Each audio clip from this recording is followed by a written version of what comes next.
പ്രധാന വാർത്തകൾ.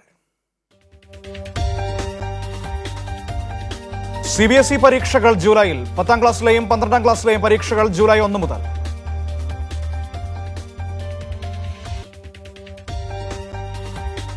കേരളം ഉൾപ്പെടെയുള്ള 4 സംസ്ഥാനങ്ങളിൽ നിന്നുള്ളവർക്ക് കർണാടക വിലക്ക് ഏർപ്പെടുത്തി. വിലക്ക് മെയ് 31 വരെയെന്ന് മുഖ്യമന്ത്രി യെദ്യൂരപ്പ.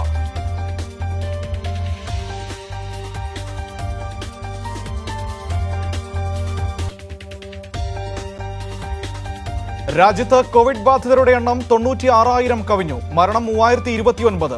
24 മണിക്കൂറിനിടെ കോവിഡ് ബാധിച്ചത് 5242 ആളുകൾക്ക്. ഗുജറാത്തിലും മഹാരാഷ്ട്രയിലും സ്ഥിതി അതീവ ഗുരുതരം. ലോകത്ത് കോവിഡ് ബാധിതരുടെ എണ്ണം 48 ലക്ഷം കടന്നു.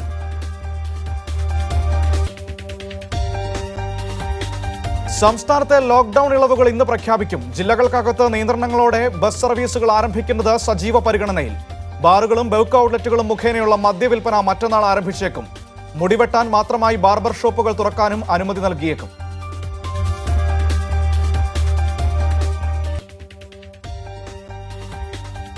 ബംഗാൾ ഉൾക്കടലിൽ എംഫൻ അതിതീവ്ര ചുഴലിക്കാറ്റ് വൻ നാശം വിതച്ചേക്കുമെന്ന് മുന്നറിയിപ്പ്. ബുധനാഴ്ച ഉച്ചയോടെ ഇന്ത്യൻ തീരം തൊടും. ഒഡീഷയിൽ 11 ലക്ഷം പേരെ ഒഴിപ്പിച്ചു. തിരുവനന്തപുരം ഒഴികെയുള്ള ജില്ലകളിൽ യെല്ലോ അലർട്ട്.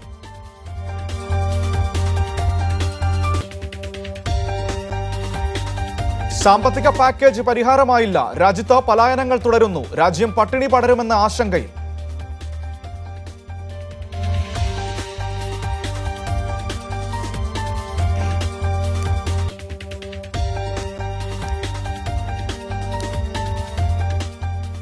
വിശദമായി നോക്കാം. പ്രവേശന വിലക്കേർപ്പെടുത്തി കർണാടക. കേരളം ഉൾപ്പെടെ 4 സംസ്ഥാനങ്ങളിൽ നിന്നുള്ള ആളുകളെ പ്രവേശിപ്പിക്കില്ല.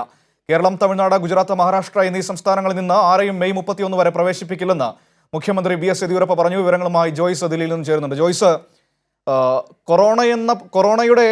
കൊറോണയെ തടയാനെന്ന പേരിൽ ഒരുപക്ഷെ ഇത്തരത്തിലുള്ള നടപടികൾ അനുയോജ്യമാണ് എന്ന് പറയാൻ കഴിയുമോ? കാരണം പാസ് അടക്കമുള്ള കാര്യങ്ങളൊക്കെ എടുത്തുകൊണ്ട് അത്തരത്തിൽ വ്യവസ്ഥാപിതമായ മാർഗങ്ങളിലൂടെയൊക്കെ ആളുകൾക്ക് സഞ്ചരിക്കാനുള്ള സ്വാതന്ത്ര്യം ഇപ്പോഴും ഇവിടെയുണ്ട്. ആ ഒരു ഘട്ടത്തിലാണ് ആരെയും പ്രവേശിപ്പിക്കില്ല, അതായത് രോഗബാധ ഉള്ള സംസ്ഥാനങ്ങളിൽ നിന്നുള്ള ആളുകളെ പ്രവേശിപ്പിക്കില്ല എന്നൊരു നിലപാടിലേക്ക് കർണാടകം എത്തിയിരിക്കുന്നത്.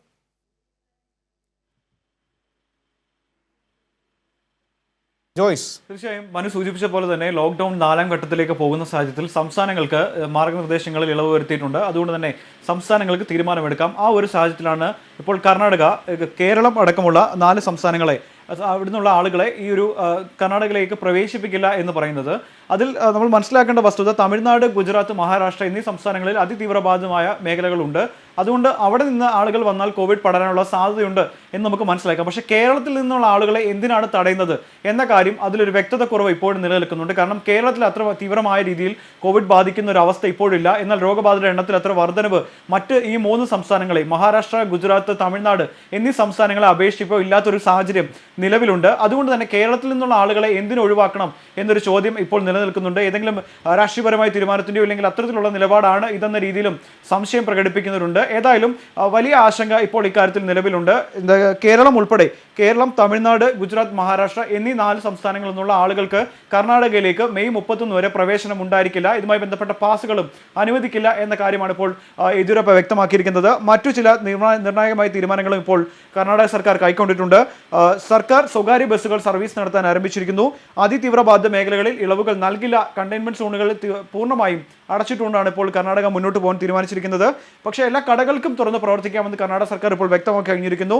സംസ്ഥാനത്തിലൂടെ കടന്നു പോകുന്ന ട്രെയിനുകൾക്കും അനുമതി നൽകിയിട്ടുണ്ട്. എല്ലാ ഞായറാഴ്ചകളിലും വലിയ രീതിയിൽ ലോക്ക്ഡൌൺ തുടരും, അത്തരത്തിൽ എന്ന നിർദ്ദേശങ്ങളാണ് നൽകിയിരിക്കുന്നത്. പക്ഷേ എന്തുകൊണ്ട് കേരളത്തിൽ നിന്നുള്ള ആളുകളെ പ്രവേശിപ്പിക്കാൻ കർണാടക മടിക്കുന്നു എന്ന കാര്യം മനസ്സിലാകുന്നില്ല. മാത്രവുമല്ല, കർണാടകയിൽ പ്രധാനമായും വലിയ രീതിയിലുള്ള ഇൻഫോ പാർക്കുകൾ അടക്കമുള്ള വലിയ IT പ്രൊഫഷണൽ കമ്പനികളൊക്കെ തന്നെ തുറന്ന് പ്രവർത്തിക്കുന്ന ഒരു ഘട്ടത്തിലേക്ക് പോവുകയാണ്. അതുകൊണ്ട് കേരളത്തിൽ നിന്നുള്ള ആളുകൾക്ക് അങ്ങോട്ട് തിരിച്ച് അവിടേക്ക് പ്രവേശിക്കേണ്ട ഒരു സമയം കൂടിയാണിത്. പക്ഷേ ആ സമയത്ത് തന്നെ കേരളത്തോട് ഒരു വിവേചനം എന്ന രീതിയിലാണ് കേരളത്തിൽ നിന്നുള്ള ആളുകൾ ഇനി മെയ് 31 വരെ അവിടെ പ്രവേശിക്കുന്നത് തടഞ്ഞുകൊണ്ട് ഇപ്പോൾ കർണാടക സർക്കാർ ഇപ്പോൾ വ്യക്തമാക്കിയിരിക്കുന്നത്. എന്ത് അടിസ്ഥാനത്തിലാണ് ഇങ്ങനെ ഒരു നിലപാട് സ്വീകരിച്ചത് എന്ന കാര്യം നമുക്ക് മനസ്സിലാകുന്നില്ല. തമിഴ്നാടും മഹാരാഷ്ട്രയും ഗുജറാത്തും ഈ 3 സംസ്ഥാനങ്ങളിൽ രോഗബാധിതരുടെ എണ്ണം വലിയ രീതിയിൽ വർദ്ധിക്കുകയാണ്.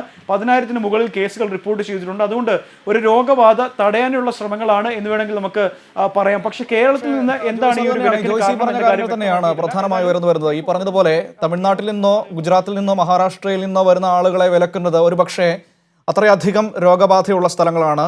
നിരവധി കണ്ടെയ്ൻമെന്റ് സോണുകളും റെഡ് സോണുകളും ഒക്കെയുള്ള മേഖലയായിട്ട് വേണമെങ്കിൽ നമുക്ക് കരുതാം. പക്ഷേ കേരളത്തിൽ നിലവിൽ അങ്ങനെ ഒരു സാഹചര്യം ഇല്ല എന്ന് നമുക്ക് പറയാൻ കഴിയും. നമ്മുടെ ഇവിടെയുള്ള കേസുകളിൽ ഭൂരിഭാഗവും പുറത്തുനിന്ന് ആളുകൾ തിരികെ വന്ന സാഹചര്യത്തിൽ ഉണ്ടായിരിക്കുന്നതാണ്. അത് വിദേശ രാജ്യങ്ങളിൽ നിന്നൊക്കെ ആളുകൾ വരുന്ന ഒരു സാഹചര്യത്തിൽ ഉണ്ടായതാണ്. അത്തരത്തിലൊരു സാഹചര്യമാണ് നമ്മുടെ ഇവിടെ ഉള്ളത്. അതുകൊണ്ട് തന്നെ ആ മേഖലകളൊക്കെ പൂർണ്ണമായും അടച്ചുകൊണ്ടുള്ള സുരക്ഷാ സംവിധാനങ്ങളും ഇവിടെ ഒരുക്കിയിട്ടുണ്ട്. അങ്ങനെ ഒരു അവസരത്തിൽ കേരളത്തിൽ നിന്നുള്ള ആളുകളെ പ്രവേശിപ്പിക്കില്ല എന്ന് പറയുന്നതിൻ്റെ ഒരു അർത്ഥം ആണ് ഇപ്പോൾ ചോദ്യം ചെയ്യപ്പെടുന്നത്. പ്രത്യേകിച്ച് നേരത്തെ നമ്മൾ കണ്ടതാണ്, കാസർഗോഡ് നിന്ന് ചികിത്സയ്ക്ക് പോലും ആളുകളെ കർണാടകത്തിലേക്ക് കടക്കാൻ അനുമതി നൽകാതിരുന്ന കർണാടക സർക്കാരിൻ്റെ നടപടി സുപ്രീം കോടതി വരെ കയറിപ്പോയ അത്തരത്തിലുള്ള നടപടികളൊക്കെ കർണാടക സർക്കാരിൻ്റെ ഭാഗത്തുനിന്ന് നേരത്തെയും ഉണ്ടായിട്ടുണ്ട്. ഇവിടെയാണ് ചില രാഷ്ട്രീയപരമായ ഇടപെടലുകൾ ഉണ്ടോ എന്ന സംശയം വരുന്നത്.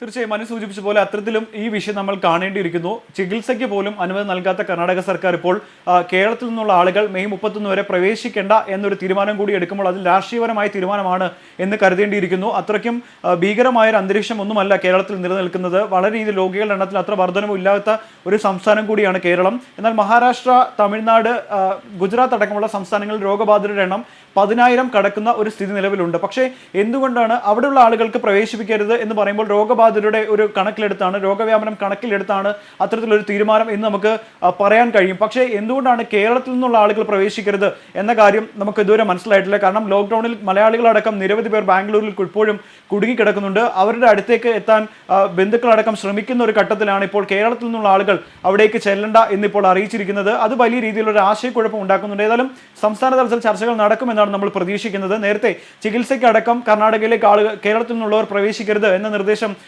സുപ്രീം കോടതി പറഞ്ഞിട്ട് പോലും അതിൽ വേറെ വഴികൾ കണ്ടെത്താൻ ശ്രമിക്കുകയായിരുന്നു കർണാടക സർക്കാർ ശ്രമിച്ചുകൊണ്ടിരുന്നത്. ഈ ഒരു സാഹചര്യത്തിൽ ഇനിയിപ്പോൾ കേരളത്തിൽ നിന്നുള്ള ആളുകൾ മെയ് 31 വരെ പ്രവേശിക്കരുത് എന്ന് പറയുമ്പോൾ ഇതിന് പിന്നിലെ രാഷ്ട്രീയം അതാണ് ഇപ്പോൾ എന്തായാലും വ്യക്തമാക്കിയിരിക്കുന്നത്. ഏതായാലും സംസ്ഥാന തലത്തിൽ ചർച്ചകൾ നടക്കും. പാസുകൾ അടക്കമുള്ള അനുവദിച്ച് കേരളത്തിൽ നിന്നുള്ള ആളുകൾക്ക് തിരിച്ചങ്ങോട്ട് ജോലിക്ക് പോകേണ്ടവരുണ്ട്, അവിടെ ബന്ധുക്കളായവരുണ്ട്, അവരെ കാണാൻ പോകേണ്ടവരുണ്ട്. അവർക്കൊക്കെ തന്നെ യാത്രാ സൗകര്യം ഒരുക്കുമെന്നാണ് ഇപ്പോൾ നമ്മൾ പ്രതീക്ഷിക്കുന്നത്. മനു, ശരി, ജോയ്സാണ് വിവരങ്ങൾ നൽകിയത്. കേരളം, തമിഴ്നാട്, ഗുജറാത്ത് തുടങ്ങിയ മഹാരാഷ്ട്ര തുടങ്ങിയ സംസ്ഥാനങ്ങളിൽ നിന്നുള്ള ആളുകൾക്ക് കർണാടകയിൽ മെയ് 31 വരെ വിലക്കേർപ്പെടുത്തിയിരിക്കുന്നു. അങ്ങോട്ട് പ്രവേശിപ്പിക്കാൻ അനുവദിക്കില്ല എന്നാണ് ഇപ്പോൾ കർണാടക മുഖ്യമന്ത്രി ബി എസ് യെദ്യൂരപ്പ വ്യക്തമാക്കിയിരിക്കുന്നത്. മറ്റു വാർത്തയിലേക്ക്. സംസ്ഥാനത്ത് ബവറേജസ് ഷോപ്പുകളും ബാറുകളിലെ പ്രത്യേക കൗണ്ടറുകളും ബിയർ വൈൻ പാർലറുകളും മറ്റന്നാൾ മുതൽ തുറന്നേക്കും. SSLC, +2 പരീക്ഷകൾ മാറ്റിവച്ചേക്കും. ലോക്ക്ഡൌൺ നീട്ടിയ സാഹചര്യത്തിൽ പുതുക്കിയ മാനദണ്ഡങ്ങൾ സർക്കാർ ഇന്ന് പുറത്തിറക്കും. സംസ്ഥാനത്ത് ബെവ്കോയ്ക്കും കൺസ്യൂമർ ഫെഡിനും 301 ഔട്ട്ലെറ്റുകളാണുള്ളത്. 600ഓളം ബാറുകളും 350 ബിയർ വൈൻ പാർലറുകളുമുണ്ട്. ഇവിടങ്ങൾ വഴി മദ്യം നൽകുന്നതിനുള്ള സംവിധാനം ഒരുക്കിയിട്ടുണ്ട്. മദ്യം വാങ്ങാനുള്ള ടോക്കണുകൾ മൊബൈൽ ആപ്ലിക്കേഷൻ വഴി വിതരണം ചെയ്യാനാണ് ആലോചിക്കുന്നത്. ടോക്കണിലെ QR കോഡ് ബിവറേജസ് ഷോപ്പിൽ സ്കാൻ ചെയ്ത ശേഷം മദ്യം നൽകും. മൊബൈൽ നമ്പർ വഴി ആപ്ലിക്കേഷനിൽ രജിസ്റ്റർ ചെയ്താൽ അടുത്തുള്ള ഷോപ്പുകളും തിരക്ക് കുറഞ്ഞ ഷോപ്പുകളും തിരഞ്ഞെടുക്കാം. ലോക്ക്ഡൌൺ നീട്ടിയ പശ്ചാത്തലത്തിൽ 26 മുതൽ നടത്താൻ തീരുമാനിച്ചിരുന്ന SSLC, +2 പരീക്ഷകൾ മാറ്റിവെച്ചേക്കും. ബാർബർ ഷോപ്പുകൾ തുറന്നു പ്രവർത്തിപ്പിക്കാനുള്ള അനുമതിയും നൽകിയേക്കും. പൊതുഗതാഗത സംവിധാനം ഉണ്ടാവില്ല. പകരം ജില്ലകളിൽ ഹോട്ട്സ്പോട്ടുകൾ ഒഴിവാക്കി പ്രത്യേക സർവീസുകൾ ആലോചിക്കുമെന്ന് ഗതാഗത മന്ത്രി AK ശശീന്ദ്രൻ അറിയിച്ചു. ലോക്ക്ഡൗൺ ആരംഭിക്കുന്നതിന് മുമ്പിലുള്ള സ്ഥിതിയിലേക്ക് തിരിച്ചു പോകാൻ കാലമായിട്ടില്ല എന്നാണ് വ്യക്തമാക്കപ്പെട്ടിരിക്കുന്നത്. ഒരു ജില്ലക്കകത്ത് ഹോട്ട്സ്പോട്ടുകളെ ഒഴിവാക്കി ഹ്രസ്വദൂര സർവീസുകൾ നടത്തുക. സമാനമായ രീതിയിൽ തന്നെ അന്തർജില്ലാ സർവീസുകൾ നടത്താനാകുമോ എന്ന് സംസ്ഥാന ഗവൺമെൻറ് ആലോചിക്കുക. അന്തർജില്ലാ യാത്രയ്ക്ക് പാസ് വേണമെന്ന നിബന്ധനകൾ തുടരും. നടപടിക്രമങ്ങളിൽ ഇളവ് ലഭിച്ചേക്കാം. കൈരളി ന്യൂസ്, തിരുവനന്തപുരം. ലോക്ക്ഡൌൺ 4ാം ഘട്ടത്തിൽ കൂടുതൽ ഇളവുണ്ടാകില്ല എന്ന് മന്ത്രി പി ജയരാജൻ. ഇളവുകളുടെ കാര്യത്തിൽ കേന്ദ്രവും സംസ്ഥാനവും തമ്മിൽ അഭിപ്രായ വ്യത്യാസങ്ങളില്ല എന്നും കേന്ദ്രത്തിന്റെ മാർഗനിർദ്ദേശങ്ങൾ തന്നെ സംസ്ഥാനവും പിന്തുടരുമെന്നും അദ്ദേഹം പറഞ്ഞു. വ്യവസായ രംഗത്ത് പ്രോട്ടോകോൾ അനുസരിച്ചുള്ള ഇളവുകൾ ഉണ്ടാകുമെന്നും ബസ് ഓടുന്ന കാര്യം ഒന്നുകൂടി പരിശോധിച്ച ശേഷം അന്തിമ തീരുമാനമെടുക്കുമെന്നും മന്ത്രി വ്യക്തമാക്കി. 14 ദിവസമാണ് ക്വാറന്റൈൻ എന്നുള്ളതാണ്. അങ്ങനെയുള്ള ചില കാര്യങ്ങൾ കേന്ദ്ര ഗവൺമെൻറ് വ്യക്തമാക്കിയിട്ടുണ്ട്. അപ്പോൾ അത് സംബന്ധിച്ച് കേന്ദ്ര ഗവൺമെൻറ്റും കേരളവും തമ്മിൽ ഈ കാര്യങ്ങളൊന്നും വലിയ തർക്കമുള്ള കാര്യങ്ങളല്ല. ക്വാറന്റൈൻ ഒരു നിരീക്ഷണ കാലമാണ്. അതുകൊണ്ട് അതൊന്നും ഒരു പ്രധാന വിഷയമായിട്ടില്ല. കേന്ദ്ര ഗവൺമെൻറ് പറയുന്ന കാര്യങ്ങൾ അംഗീകരിച്ച് പോവുക എന്നുള്ളത് തന്നെയാണ് ഇവിടെയും സ്വീകരിച്ചിട്ടുള്ളത്. നമ്മുടെ വ്യവസായ രംഗത്ത് ഈ പ്രോട്ടോക്കോൾ അനുസരിച്ച് തന്നെ വ്യവസായ രംഗത്ത് പ്രവർത്തിക്കുന്ന തൊഴിലാളികൾ പ്രവർത്തിക്കണം. മാസ്ക് ധരിക്കണം, ദൂരപരിധി കാത്തു സൂക്ഷിക്കണം, കൂട്ടം കൂടരുത്. ഒരു സ്ഥാപനത്തിലും കൂട്ടം കൂടുകയോ ആളുകൾ അകലപരിധി ശാരീരിക അകലം പാലിക്കാതെ നിൽക്കുകയോ പ്രവർത്തിക്കുകയോ ഒന്നും ചെയ്യാൻ പാടില്ല. ബസ് ഓടുകയോ എന്നുള്ളത് നമ്മൾ ഒന്നുകൂടി പരിശോധിച്ച് പഴയ സാധാരണ ബസ് സർവീസ് ഇപ്പോഴും തുടരാൻ തീരുമാനിച്ചിട്ടില്ല. ലോക്ക്ഡൌൺ കഴിയുന്നതുവരെ ബില്ലടച്ചില്ലെങ്കിലും വൈദ്യുതി ബന്ധം വിച്ഛേദിക്കില്ലെന്ന് KSEB. ലോക്ക്ഡൌൺ കഴിയുന്നതുവരെ പിഴയില്ലാതെ പണമടയ്ക്കാനുള്ള സംവിധാനം ഏർപ്പെടുത്തിയതായും KSEB അറിയിച്ചു. കൗണ്ടറിലെത്തി പണമടയ്ക്കാൻ ബുദ്ധിമുട്ടുള്ളവർ ഓൺലൈൻ സംവിധാനം പരമാവധി പ്രയോജനപ്പെടുത്തണമെന്നും അധികൃതർ അറിയിച്ചു. ബംഗാൾ ഉൾക്കടലിൽ രൂപപ്പെട്ട എംഫൻ ചുഴലിക്കാറ്റ് അതിതീവ്ര നാശനഷ്ടമുണ്ടാക്കുന്ന സൂപ്പർ സൈക്ലോണായി മാറി. 1999 ശേഷം ബംഗാൾ ഉൾക്കടലിൽ രൂപപ്പെടുന്ന ആദ്യ സൂപ്പർ സൈക്ലോണാണിത്. ഒഡീഷ, പശ്ചിമ ബംഗാൾ സംസ്ഥാനങ്ങളിലും ബംഗ്ലാദേശിലും വൻ നാശനഷ്ടമുണ്ടാകും. വിവരങ്ങളുമായി സന്തോഷ് സർലിംഗ് ദില്ലിയിൽ നിന്ന് ചേരുന്നുണ്ട്. സന്തോഷ്, ബുധനാഴ്ച പശ്ചിമ ബംഗാളിലും ബംഗ്ലാദേശിനും ഇടയിൽ എംഫൻ ചുഴലിക്കാറ്റ് കരതൊടുമെന്നാണ് നമുക്ക് ലഭ്യമാകുന്ന വിവരങ്ങൾ. ഏകദേശം 265 കിലോമീറ്റർ വേഗതയിലാകും കാറ്റ് വീശുക എന്നാണ് അറിയാൻ കഴിയുന്നത്. അതിതീവ്ര ചുഴലിക്കാറ്റുകളുടെ പട്ടികയിലേക്ക് ഇതിനെ ചേർത്ത് കഴിഞ്ഞിരിക്കുന്നു. എന്തൊക്കെ മുന്നൊരുക്കങ്ങളാണ് ഇതിന് മുന്നോടിയായിട്ട് സംസ്ഥാനങ്ങൾ കൈക്കൊണ്ടിരിക്കുന്നത്? പ്രത്യേകിച്ചും ഒഡീഷയും പശ്ചിമ ബംഗാളും അടക്കമുള്ള ഇത് ഏറ്റവും കൂടുതൽ ബാധിക്കുമെന്ന് കരുതപ്പെടുന്ന പ്രദേശങ്ങൾ. മനു, ഇനിയുള്ള 12 മണിക്കൂർ നിർണായകം തന്നെയാണ്. അതുകൊണ്ട് തന്നെ കിഴക്കൻ തീരദേശ മേഖലകളിലൊക്കെ വലിയ തരത്തിലുള്ള മുന്നൊരുക്കങ്ങൾ ഇപ്പോൾ പൂർത്തിയാകുന്നുണ്ട്. പ്രത്യേകിച്ച് ഒഡീഷയിൽ 2 ലക്ഷത്തിലേറെ പേരെ തീരപ്രദേശങ്ങളിൽ നിന്ന് മാറ്റിപ്പാർപ്പിച്ചു. അവിടെ 10 തീരദേശ ജില്ലകളിൽ ഇത് വലിയ രീതിയിൽ നാശനഷ്ടം ഉണ്ടാക്കിയേക്കാം എന്നാണ് ഇപ്പോൾ കേന്ദ്ര കാലാവസ്ഥാ നിരീക്ഷണ കേന്ദ്രത്തിൻ്റെ മുന്നറിയിപ്പ്. റെയിൽ ഗതാഗതവും ആശയവിനിമയ സംവിധാനങ്ങളും താറുമാറായേക്കാം എന്ന മുന്നറിയിപ്പുമുണ്ട്. അതോടൊപ്പം തന്നെ ഇപ്പോൾ ഈ സൈക്ലോൺ തീരം തൊടാൻ പോകുന്നത് പശ്ചിമ ബംഗാളിനും ബംഗ്ലാദേശിനും ഇടയിലാണ്. ബുധനാഴ്ചയാണ്. അതുകൊണ്ട് തന്നെ പശ്ചിമ ബംഗാളിലും ഏകദേശം ഈ തീരദേശ മേഖലകളിൽ നിന്നുള്ളവരെയൊക്കെ ഇപ്പോൾ തന്നെ മാറ്റി പാർപ്പിച്ചു കഴിഞ്ഞു. അവിടെ ദുരന്ത നിവാരണ സേനയും എത്തിയിട്ടുണ്ട്. അർദ്ധസൈനിക വിഭാഗത്തെ ആവശ്യമെങ്കിൽ വിന്യസിക്കും എന്നാണ് അറിയിച്ചിരിക്കുന്നത്. ഇന്ന് 12:30 കൂടിയാണ് കേന്ദ്ര കാലാവസ്ഥാ നിരീക്ഷണ കേന്ദ്രം ഈ ഇംഫാൻ ചുഴലിക്കാറ്റിനെ അതിതീവ്ര ചുഴലിക്കാറ്റായ സൂപ്പർ സൈക്ലോൺ വിഭാഗത്തിൽ പെടുത്തിയത്. അതുമുതൽ തന്നെ ആസാം, ഹിമാചൽ പ്രദേശ് തുടങ്ങിയ വടക്ക് കിഴക്കൻ സംസ്ഥാനങ്ങൾക്ക് മുന്നറിയിപ്പ് നൽകിയിട്ടുണ്ട്. നേരത്തെ ഇതുമായി ബന്ധപ്പെട്ട് കഴിഞ്ഞ ദിവസങ്ങളിലൊക്കെ ഇത്രയേറെ വേഗത്തിൽ ചുഴലിക്കാറ്റ് രൂപം പ്രാപിക്കും എന്ന് പ്രതീക്ഷിച്ചിരുന്നതല്ല. ഇപ്പോൾ 8 കിലോമീറ്റർ വേഗത്തിലാണ് ദിശ മാറി വരുന്നത്. ഒഡീഷയ്ക്ക് 600 കിലോമീറ്ററിന് സമീപം വരെ ഈ ചുഴലിക്കാറ്റ് എത്താം. അങ്ങനെയെങ്കിൽ ഇന്ന് രാത്രിയും നാളെ പുലർച്ചെയും ഒക്കെ ഈ ഒഡീഷയ്ക്കും ഏറെ നിർണായകമാണ്. അതിനുശേഷം മറ്റന്നാളോട് കൂടിയാണ് പശ്ചിമ ബംഗാൾ തീരം തൊടുക. പക്ഷേ എല്ലാ മുൻകരുതലുകൾ എടുത്തിട്ടുണ്ടെന്ന് ഇപ്പോൾ അറിയിക്കുന്നു. പ്രധാനമന്ത്രി നരേന്ദ്രമോദി 4 മണിക്ക് ദുരന്ത നിവാരണ സേനയുടെ ആഭ്യന്തര മന്ത്രാലയത്തിന്റെ ഉന്നതതല യോഗം വിളിച്ച് സ്ഥിതിഗതികൾ വിലയിരുത്തുകയും ചെയ്യുന്നുണ്ട്. മനു, ശരി.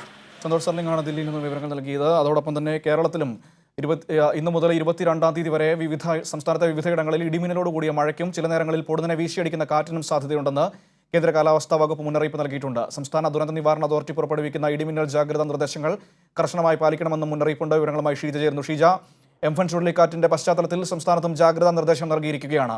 കനത്ത മഴയ്ക്കും ഒപ്പം തന്നെ ഇടയ്ക്ക് വീശുന്ന കാറ്റിനും വേഗത്തിൽ വീശുന്ന കാറ്റിനും ഒപ്പം ഇടിമിന്നലിനും സാധ്യതയുണ്ടെന്നാണ് അറിയാൻ കഴിയുന്നത്. ഏതൊക്കെ തരത്തിലുള്ള ജാഗ്രതാ നിർദ്ദേശങ്ങൾ, മുന്നറിയിപ്പുകളാണ് നൽകിയിരിക്കുന്നത്?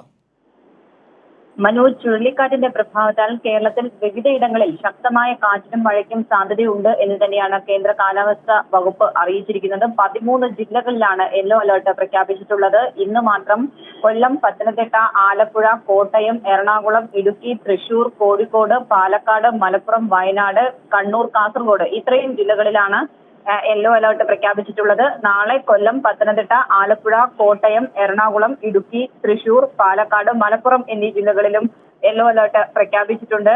ഇവിടങ്ങളിൽ അതിശക്തമായ മഴയ്ക്കുള്ള ഒരു സാധ്യത തന്നെയാണ് പറയുന്നത്. അതുകൊണ്ട് കൃത്യമായ രീതിയിലുള്ള മുൻകരുതൽ നടപടികൾ, ജാഗ്രത ജനങ്ങൾ പാലിക്കണം എന്നാണ് സംസ്ഥാന ദുരന്ത നിവാരണ അതോറിറ്റിയും അറിയിച്ചിട്ടുള്ളത്. കേരള തീരത്ത് നിന്ന് മത്സ്യത്തൊഴിലാളികൾ ആരും തന്നെ മത്സ്യബന്ധനത്തിനായി കടലിൽ പോകരുത് എന്നുള്ള മുന്നറിയിപ്പും നൽകിയിട്ടുണ്ട്. ശക്തമായ കാറ്റിനും മഴയ്ക്കും ഉള്ള മുന്നറിയിപ്പ് നൽകിയിട്ടുള്ളതിന്റെ ഈ ഒരു സാഹചര്യത്തിൽ ഉരുൾപൊട്ടൽ, മണ്ണിടിച്ചിൽ സാധ്യത എന്നുള്ളതും മുന്നിൽ കാണുന്നുണ്ട്. അതുകൊണ്ട് തന്നെ അത്തരത്തിലുള്ള പ്രദേശങ്ങളിൽ താമസിക്കുന്നവർ അതിൻ്റെതായിട്ടുള്ള ജാഗ്രത പാലിക്കണം. നദിയുടെ കരയിൽ താമസിക്കുന്നവരും പ്രത്യേക ജാഗ്രത പാലിക്കേണ്ടതാണ്. ഒപ്പം തന്നെയാണ് തീരദേശത്ത് താമസിക്കുന്നവർ, കടലാക്രമണ സാധ്യതയും ഈ ഒരു സാഹചര്യത്തിൽ ഉണ്ടാകും എന്ന് തന്നെയാണ് മുന്നറിയിപ്പ്. അതിന്റെ പശ്ചാത്തലത്തിൽ തീരദേശവാസികളും ജാഗ്രത പാലിക്കണം എന്നുള്ളതാണ് സംസ്ഥാന ദുരന്ത നിവാരണ അതോറിറ്റി വ്യക്തമാക്കിയിട്ടുള്ളത്. അതുകൊണ്ട് തന്നെ ശക്തമായ കാറ്റിനുള്ള സാധ്യതയും നിലനിൽക്കുന്നതോടെ ജനങ്ങൾ എല്ലാ തരത്തിലും ഉള്ള മുന്നറിയിപ്പുകൾ കൃത്യമായി കേട്ട് അത് പാലിക്കണം എന്നുള്ളൊരു അഭ്യർത്ഥന തന്നെയാണ് സംസ്ഥാന ദുരന്ത നിവാരണ അതോറിറ്റി മുന്നോട്ട് വെച്ചിട്ടുള്ളത്. മനോജ്. ശരി, ഷീജയാണ് വിവരങ്ങൾ നൽകിയത്. സംസ്ഥാനത്തും ജാഗ്രതാ നിർദ്ദേശം. മഴയ്ക്കും കാറ്റിനും ഇടിമിന്നലിനും സാധ്യതയുണ്ട്. രാജ്യത്ത് കോവിഡ് ബാധിച്ച് മരിച്ചവരുടെ എണ്ണം 3000 കടന്നു. 5242 കേസുകൾ പുതിയതായി റിപ്പോർട്ട് ചെയ്തു. രോഗബാധിതരുടെ എണ്ണത്തിൽ ഒരു ദിവസത്തെ ഉയർന്ന വർധനവാണിത്. കോവിഡ് ബാധിച്ച് മഹാരാഷ്ട്രയിൽ 63 പേർ കൂടി മരിച്ചു. ദില്ലിയിൽ മരണസംഖ്യ ഉയരുകയാണ്. കഴിഞ്ഞ 24 മണിക്കൂറിനിടെ 5242 പുതിയ പോസിറ്റീവ് കേസുകളാണ് രാജ്യത്ത് റിപ്പോർട്ട് ചെയ്തത്. രോഗബാധിതരുടെ എണ്ണത്തിൽ ഒരു ദിവസത്തെ ഏറ്റവും ഉയർന്ന സംഖ്യയാണിത്. 157 പേർ കോവിഡ് ബാധിച്ച് മരിച്ചതോടെ ആകെ മരണം 3029 മഹാരാഷ്ട്രയിൽ 2347 പേർക്ക് കൂടി കോവിഡ് സ്ഥിരീകരിച്ചു. 63 പേരാണ് കഴിഞ്ഞ ദിവസം മരിച്ചത്. ഇതോടെ മഹാരാഷ്ട്രയിലെ ആകെ മരണസംഖ്യ 1198 രോഗബാധിതരുടെ എണ്ണത്തിൽ രണ്ടാം സ്ഥാനത്തുള്ള ഗുജറാത്തിൽ 391 പുതിയ കേസുകൾ റിപ്പോർട്ട് ചെയ്തതോടെ ആകെ രോഗികളുടെ എണ്ണം 11379 31 പേർക്ക് കൂടി കഴിഞ്ഞ ദിവസം ജീവൻ നഷ്ടമായതോടെ മരണസംഖ്യ 659 ഉയർന്നു. തമിഴ്നാട്ടിൽ സ്ഥിതി അതീവ ഗുരുതരമായി തുടരുന്നു. ഒരാഴ്ചക്കിടെ 4500 പുതിയ കേസുകളാണ് തമിഴ്നാട്ടിൽ റിപ്പോർട്ട് ചെയ്തത്. 11224 പേർക്കാണ് ഇതുവരെ കോവിഡ് ബാധിച്ചത്. ദില്ലിയിൽ ആകെ രോഗബാധിതരുടെ എണ്ണം 10054 ഉയർന്നു. 31 പേർ കൂടി മരിച്ചതോടെ ആകെ മരണസംഖ്യ 160 രാജ്യത്തുടനീളം കോവിഡ് ബാധിച്ച് ചികിത്സയിൽ തുടരുന്നവരുടെ എണ്ണം 56316 36823 പേർക്ക് ഇതുവരെ കോവിഡ് ഭേദമായിട്ടുണ്ട്. കൈരളി ന്യൂസ്, ദില്ലി. വിദേശത്ത് കുടുങ്ങിയ ഗർഭിണികളെ നാട്ടിലെത്തിക്കാൻ മുൻഗണന നൽകുമെന്ന് കേന്ദ്ര സർക്കാർ. ദില്ലി ഹൈക്കോടതിയിലാണ് സർക്കാർ ഉറപ്പ് നൽകിയത്. ഗർഭകാലത്തിന് അനുസൃതമായി ഇവരുടെ മുൻഗണന നിശ്ചയിക്കും. വിദേശത്ത് തന്നെ പരിചരണം ആവശ്യമുള്ളവർക്ക് അവിടെ സൗകര്യം ഏർപ്പാടാക്കും. സൗദിയിൽ നിന്ന് അടുത്ത 2 ആഴ്ച 10 വിമാനങ്ങൾ കൂടി സർവീസ് നടത്താൻ ആലോചിക്കുന്നുണ്ട്. ഇതിലും ഗർഭിണികൾക്ക് പരിഗണന നൽകുമെന്നും കേന്ദ്ര സർക്കാർ അറിയിച്ചു. ഗൾഫിൽ കുടുങ്ങിയ മലയാളികളടക്കമുള്ള ഗർഭിണികളായ 116 നഴ്സുമാർ നൽകിയ ഹർജിയിലാണ് കേന്ദ്ര സർക്കാർ നിലപാട് വ്യക്തമാക്കിയത്. വന്ദേ ഭാരത് മിഷന്റെ ഭാഗമായി ഉടൻ നാട്ടിലെത്തിക്കണമെന്നാവശ്യപ്പെട്ടാണ് ഇവർ ഹർജി നൽകിയത്. കേന്ദ്ര സർക്കാർ നൽകിയ ഉറപ്പ് രേഖപ്പെടുത്തി ഹർജി ഹൈക്കോടതി തീർപ്പാക്കി. അതിഥി തൊഴിലാളികളുടെ പലായനം തുടരുന്നു. കൻവാരിയ യാത്രകൾക്ക് വൻ സജ്ജീകരണമൊരുക്കുന്ന ഉത്തരേന്ത്യയിൽ അതിഥി തൊഴിലാളികളുടെ സുരക്ഷയ്ക്ക് ഇതിന്റെ പകുതി പോലും ക്രമീകരണങ്ങളില്ല. സാമൂഹ്യ അകലം പാലിക്കാതെയാണ് ട്രക്കുകളിൽ തൊഴിലാളികളുടെ യാത്ര. സർക്കാർ സംവിധാനങ്ങൾ രക്ഷയ്ക്കെത്താൻ ഇല്ലാതായതോടെയാണ് തിങ്ങി നിറഞ്ഞുള്ള തൊഴിലാളികളുടെ യാത്ര തുടരുന്നത്. ജൂലൈ മുതൽ ആഗസ്റ്റ് വരെ നടക്കാറുള്ള കൻവാരിയ യാത്ര ഉത്തരേന്ത്യൻ നിരത്തുകളിലെ സ്ഥിരം കാഴ്ചയാണ്. ശിവഭക്തർ ഹരിദ്വാർ, ഗോമുഖ് തുടങ്ങിയ സ്ഥലങ്ങളിൽ നിന്ന് ഗംഗാജലം ശേഖരിച്ച് നടത്തുന്ന തീർത്ഥാടന യാത്രയാണിത്. കിലോമീറ്ററുകൾ കാൽനടയായി സഞ്ചരിക്കുന്ന ഈ തീർത്ഥാടനയാത്ര സുരക്ഷിതമാക്കാൻ ഉത്തരേന്ത്യൻ സംസ്ഥാനങ്ങളിലെ സർക്കാരുകൾ ചെലവഴിക്കുന്നത് കോടികൾ. യാത്രാവഴിയിൽ സുരക്ഷയ്ക്കായി പോലീസും അർദ്ധസൈനിക വിഭാഗങ്ങളും, വിശ്രമത്തിന് വലിയ പന്തലുകൾ, വിശ്രമ കേന്ദ്രങ്ങളിൽ വെള്ളവും ഭക്ഷണവും ആവശ്യത്തിന്. വർഷത്തിൽ 3 കോടിയോളം പേർ നടത്തുന്ന ഈ തീർത്ഥാടനത്തിന് വിപുലമായ സൗകര്യമൊരുക്കുന്ന സർക്കാരുകൾക്ക് അതിഥി തൊഴിലാളികൾക്ക് വേണ്ടി ഇതിന്റെ 4/1 സംവിധാനം പോലും ഏർപ്പെടുത്താൻ മനസ്സുണ്ടായില്ല. വെള്ളവും ഭക്ഷണവും സർക്കാർ നൽകുന്നുണ്ടെങ്കിൽ പരിമിതം. വ്യക്തികൾ, ചില സംഘടനകൾ എന്നിവരുടെ കനിവിൽ തൊഴിലാളികൾക്ക് വെള്ളവും ഭക്ഷണവും കുറച്ചെങ്കിലും ലഭിക്കുന്നതുകൊണ്ട് മാത്രം കൂട്ടമരണം സംഭവിക്കുന്നില്ല. ശ്രമിക് ട്രെയിനുകൾ ഏർപ്പെടുത്തിയിട്ടുണ്ട്. അതിനാൽ നടക്കാൻ അനുവദിക്കില്ല എന്നാണ് കേന്ദ്ര നിലപാട്. ശ്രമിക് ട്രെയിനുകൾക്ക് പണം നൽകാനില്ലാത്തവർ എന്തു ചെയ്യുമെന്ന ചോദ്യത്തിന് സർക്കാരിന് കൃത്യമായ ഉത്തരമില്ല. ഇതിന്റെ പരിണിതഫലമാണ് റോഡുകളിലെ മനുഷ്യ ശൃംഖല. സാമൂഹ്യ അകലം പോലും പാലിക്കാതെയാണ് ട്രക്കുകളിൽ തൊഴിലാളികൾ യാത്ര ചെയ്യുന്നത്. ഈ പ്രതിസന്ധി പരിഹരിക്കാൻ കൂടുതൽ ബസ്സുകളിൽ തൊഴിലാളികളെ നാട്ടിലെത്തിക്കാമെന്ന് പല രാഷ്ട്രീയ പാർട്ടികളും സന്നദ്ധ സംഘടനകളും താൽപ്പര്യമറിയിച്ചിട്ടുണ്ട്. ബീഹാർ, ജാർഖണ്ഡ്, മധ്യപ്രദേശ് തുടങ്ങിയ സംസ്ഥാനങ്ങളിലേക്ക് പോകാൻ ഉത്തർപ്രദേശ് സർക്കാരിന്റെ അനുമതിയും ആവശ്യമാണ്. പക്ഷേ ഉത്തർപ്രദേശ് സർക്കാർ പലപ്പോഴും രാഷ്ട്രീയ താൽപ്പര്യം മുൻനിർത്തി എതിർപ്പ് പറയുകയാണ്. ഇത് മറ്റ് സംസ്ഥാനങ്ങളിലെ അതിഥി തൊഴിലാളികൾക്ക് നാടുകളിലെത്താൻ തടസ്സമായി തീരുന്നു. കൈരളി ന്യൂസ്, ദില്ലി. അധിക വായ്പയുടെ മേൽ നിബന്ധന ഏർപ്പെടുത്തിയത് പ്രത്യേക താൽപര്യം വച്ചെന്ന് ധനമന്ത്രി തോമസ് ഐസക്. കീഴ്വഴക്കം സൃഷ്ടിക്കാനുള്ള നീക്കം ഫെഡറൽ അവകാശങ്ങൾക്ക് മേലുള്ള കയ്യേറ്റമാണെന്നും ഇത് ചെറുക്കണമെന്നും അദ്ദേഹം പറഞ്ഞു. കൈരളി ന്യൂസിന്റെ സാമ്പത്തികം പങ്ക്തിയിലാണ് ധനമന്ത്രിയുടെ പ്രതികരണം.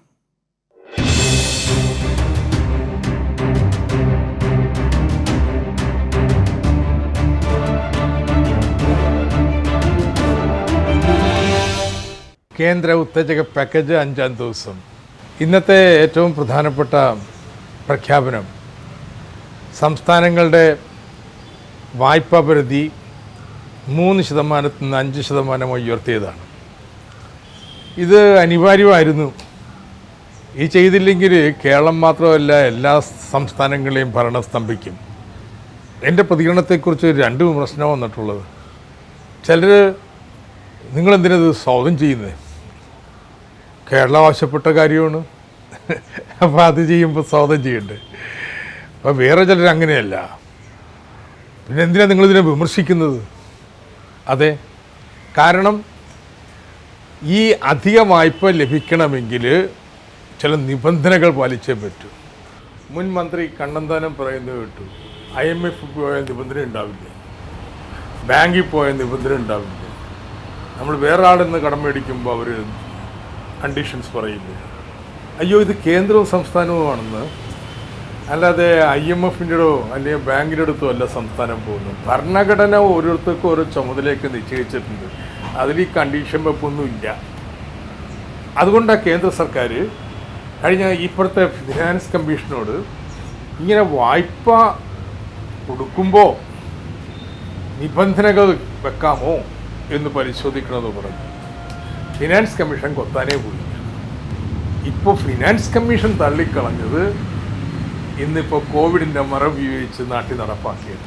അതിനെ വിമർശിച്ചേ പറ്റൂ. പക്ഷേ ഈ നിബന്ധനകളൊക്കെ വളരെ ലളിതമല്ലേ? ആർക്കാ റേഷൻ കാർഡ്, ദേശവ്യാപകമായിട്ടുള്ള കാർഡ് വേണം കേരളത്തിൽ എന്ന് പറഞ്ഞാൽ മുഖ്യമന്ത്രി തന്നെയല്ലേ ഈസ് ഓഫ് ഡൂയിങ് ബിസിനസ്സിനെ കുറിച്ച് എപ്പോഴും പറയുന്നത്. അപ്പോൾ എന്തിനാണ് കേരളത്തിൽ ഇതിനൊക്കെ എതിർക്കുന്നത്? അതെ, അത് തന്നെയാണ് പ്രശ്നം. വലിയ തർക്കമൊന്നുമില്ലാത്ത കാര്യങ്ങളാണ് ഭൂരിപക്ഷം. ചില കാര്യങ്ങളുണ്ട്, യൂസർ ചാർജ് സംബന്ധിച്ചും വൈദ്യുതി നിരക്കൊക്കെ സംബന്ധിച്ച് അതത് ഡിപ്പാർട്ട്മെൻറ്റുകൾ നോക്കേണ്ടതാണ്. പക്ഷേ ഇത്ര ലളിതമായ കാര്യങ്ങൾ എന്തിനാണ് നിബന്ധനയായിട്ട് വെക്കുന്നത്? ഇതാണ് ചോദ്യം. ഒറ്റ കാര്യമുള്ളൂ, ഇതൊരു കീഴ്വഴക്കം സൃഷ്ടിക്കുക. ആ ഉത്തരവിൽ തന്നെയുണ്ട്, നിങ്ങൾ ഈ പറഞ്ഞതുപോലെ ചെയ്തില്ലെങ്കിൽ അടുത്ത വർഷം ഞങ്ങൾ നിങ്ങളുടെ വായ്പക്ക് വെട്ടിക്കുറയ്ക്കുമെന്ന്. വെച്ചാൽ ഇതുവരെ സംസ്ഥാനങ്ങൾക്ക് സ്വതന്ത്രമായിട്ട് ഇന്ത്യൻ ബാങ്കുകളിൽ നിന്ന് നിയമപ്രകാരം എടുക്കാൻ അവകാശമുണ്ടായിരുന്ന വായ്പയുടെ മേൽ ഇനി നിബന്ധന കേന്ദ്ര സർക്കാർ വെക്കുന്നതിന് തുടക്കം കുറിക്കുകയാണ്. ഈ കീഴ്വഴക്കം ഫെഡറൽ അവകാശങ്ങളുടെ മേലുള്ള കയ്യേറ്റമാണ്. അതിന് വിമർശിച്ചേ തീരൂ, ചെറുത്തേ തീരൂ.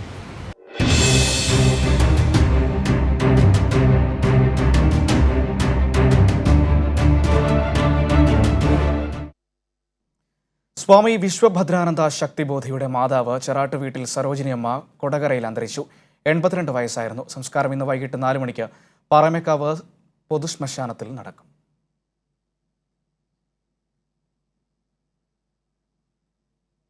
സാമ്പത്തിക തട്ടിപ്പ് നടത്തിയെന്ന ആരോപണം ചിലർ നടത്തിയ ഗൂഢാലോചനയാണെന്ന് സംവിധായകൻ ആഷിഖ് അബു. ചിലർ രാഷ്ട്രീയ മുതലെടുപ്പിന് ശ്രമിച്ചു. അന്വേഷണ സംഘത്തിന് മുൻപാകെ കാര്യങ്ങൾ കൃത്യമായി കണക്കുകൾ സഹിതം ബോധിപ്പിച്ചിട്ടുണ്ടെന്നും ആഷിഖ് അബു പറഞ്ഞു.